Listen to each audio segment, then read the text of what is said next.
This is Nanette, TraXel's pet care expert. I'm a positive reinforcement pet dog training instructor.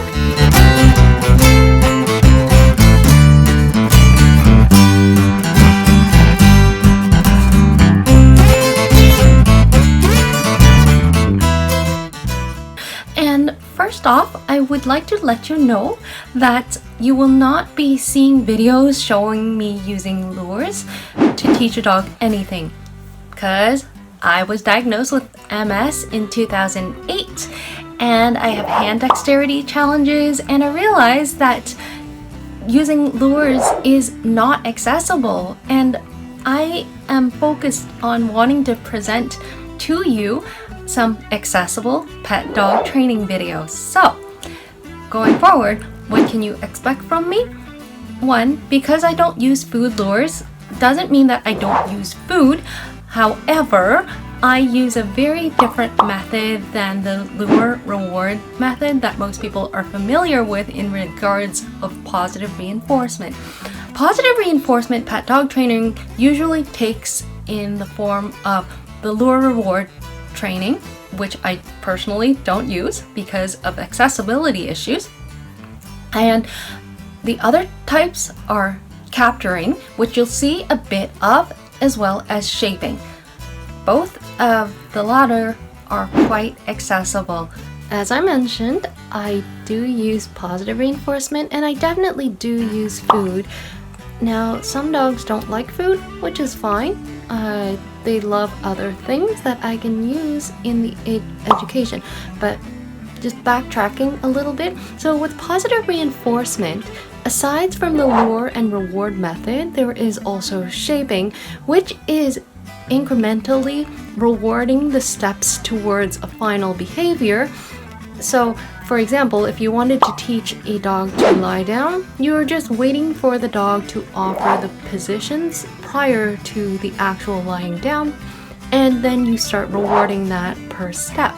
Now, shaping can take some time unless you manage to manipulate the dog's environment to get them to offer the sequential steps, and similarly, capturing. So at capturing, what you're doing is you're rewarding the final behavior. However, it will take some time to see if your dog offers that final behavior, and you'll have to catch it in time.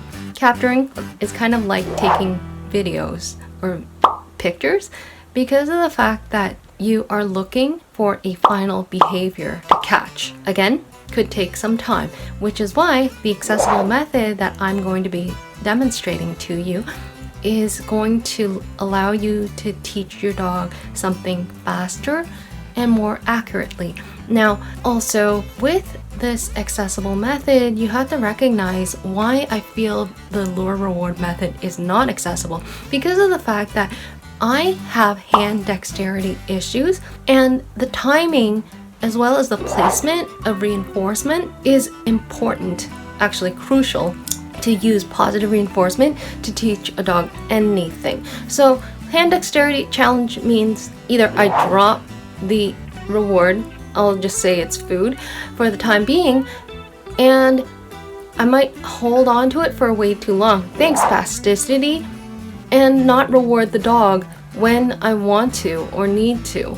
See what I mean about accessibility issues with luring? Also, with luring, what happens a lot is it requires the human handler to get into particular positions in order to be able to lure the dog into a corresponding position, and sometimes I can't do it. Fatigue, spasticity, but it's okay. There are accessible methods. You just have to find your way around that, and I believe I have. And again, I hope I can show you exactly what I mean. And so the next series of videos is about using a dog bed to both shape and capture the down behavior, and I hope you will enjoy that, because I will actually demonstrate that while I am sitting down, and also when I'm lying down with my little dog. The other thing with the lure and reward method is, yeah, it doesn't take into account the size of the dog, And one of my colleagues who has not MS, but she gets vertigo from having to bend over, and most of the standard videos that you'll see online about teaching a dog to lie down using a lure requires a lot of bending over and bending your head down. Again, not great for vertigo, right? And just waiting for her to get onto this unit. So there's a blanket on top of a bed, and I'm just gonna see what she does. And I'm gonna place this right in front of myself. Good. And she's already doing the DOWN, but I do want her to do it faster. And so what I'm gonna do is I'm going to pitch a treat away from where she is. Search!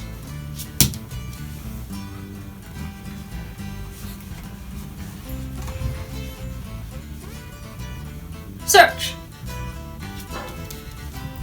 So notice I'm saying that word before she does anything. Search! Search! Which tells her that she can go and grab a treat off the ground. Search! Search! Search!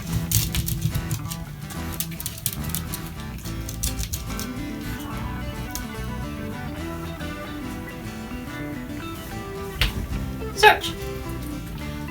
If you drop anything, just give them that cue so that they understand that it's okay for them to pick food up off the floor.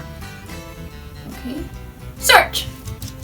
And notice she's getting out of that position sooner. Search! I'm just dragging this back there. Search!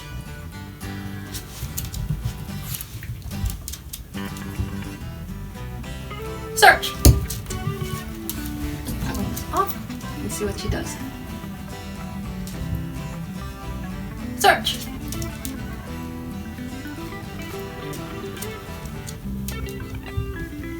Search!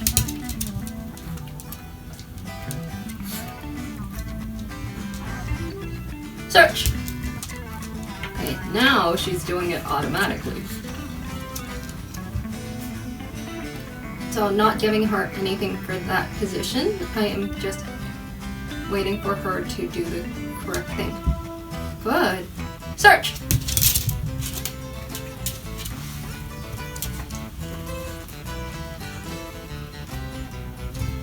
Search!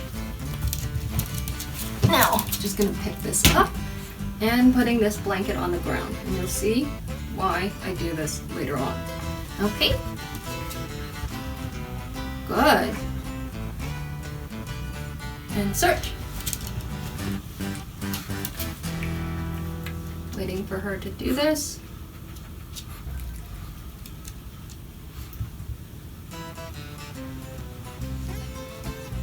Search.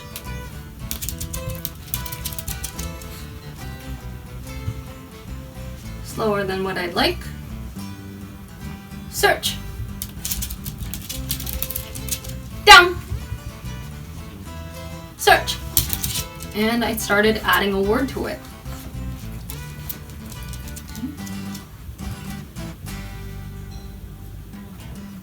So she is still investigating. Search. And now, moving this, see what she does.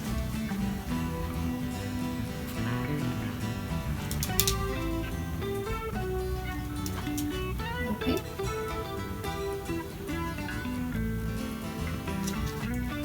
Search. Yeah.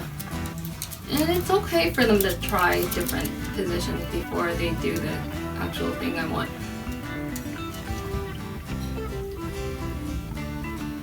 Search.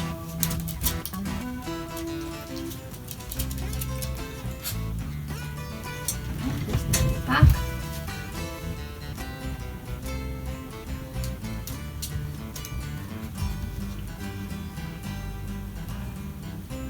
Search.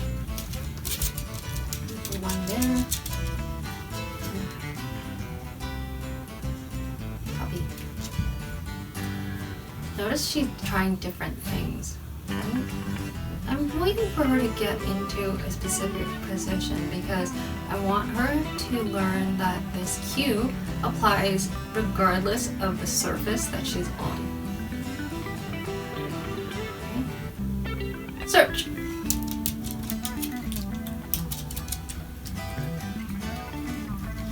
Search.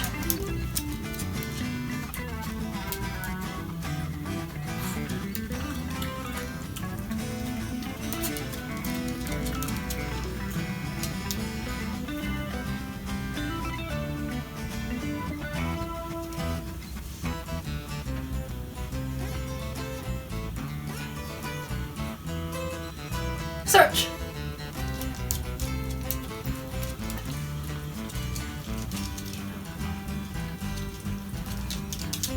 Copy.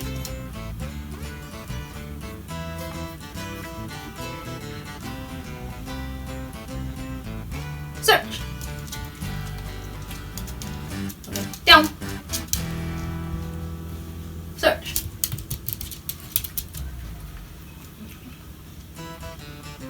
Search.